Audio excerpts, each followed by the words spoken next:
સુદર્શન સેતુ બીજા કયા નામથી ઓળખાય છે? A. Signature bridge, B. Golden bridge, C. Dwarka bridge, D. Okha bridge.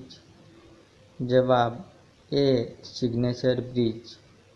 ભારતમાં સૌથી લાંબો કેબલ બ્રિજ કયો છે? A. Golden bridge, B. Howrah bridge, C. Sudarshan bridge, D. એક પણ નહીં.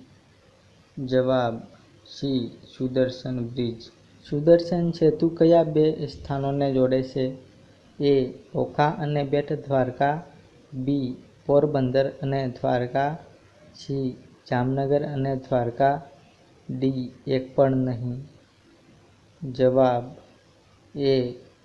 ઓખા અને બેટ દ્વારકા. પ્રાચીન દ્વારકા કોણે વસાવી હતી? એ. ભગવાન રામ, બી. ભગવાન કૃષ્ણ, સી. ભગવાન મહાદેવ, ડી. ભગવાન બુદ્ધ. જવાબ બી. ભગવાન Krishna. Gujarat co-operative milk marketing ફેડરેશને વર્તમાન સમયમાં કયો ઉત્સવ ઉજવ્યો હતો? એ. સુવર્ણ જયંતી, બી. દશાબ્દી મહોત્સવ, સી. રજત જયંતી, ડી. મોતી મહોત્સવ. જવાબ એ. સુવર્ણ જયંતી. વિશ્વ વન્યજીવ દિવસ ક્યારે ઉજવાય છે? એ. 3 માર્ચ, બી. 5 માર્ચ, સી. 10 April, D. 6 જૂન. જવાબ એ. 3 માર્ચ. કેટલાક દિવસ પહેલા ચુનાવ આયોગે કયા અભિયાનની શરૂઆત કરી છે? એ. મેરા પહેલા વોટ દેશ કે લીએ, બી. મેરા પહેલા વોટ નેતા કે લીએ, સી. મેરા પહેલા વોટ સત્તા કે લીએ, ડી. એક પણ નહીં. જવાબ એ. મેરા પહેલા વોટ દેશ કે લીએ.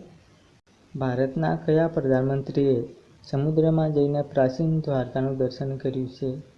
એ.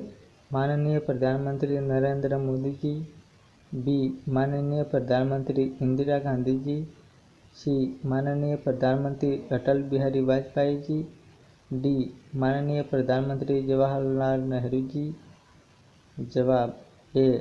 માનનીય પ્રધાનમંત્રી નરેન્દ્ર મોદીજી. ગુજરાતના રાજકોટથી નીચેના 5 એમ્સનું લોકાર્પણ થયું છે. AIIMS Rajkot, AIIMS Raebareli, AIIMS Mangalagiri, AIIMS Bathinda, AIIMS Kalyani. Ken નદીમાં મગર ઉપર નજર રાખવા માટે કયા ગ્રુપે ડ્રોન તૈયાર કર્યો છે?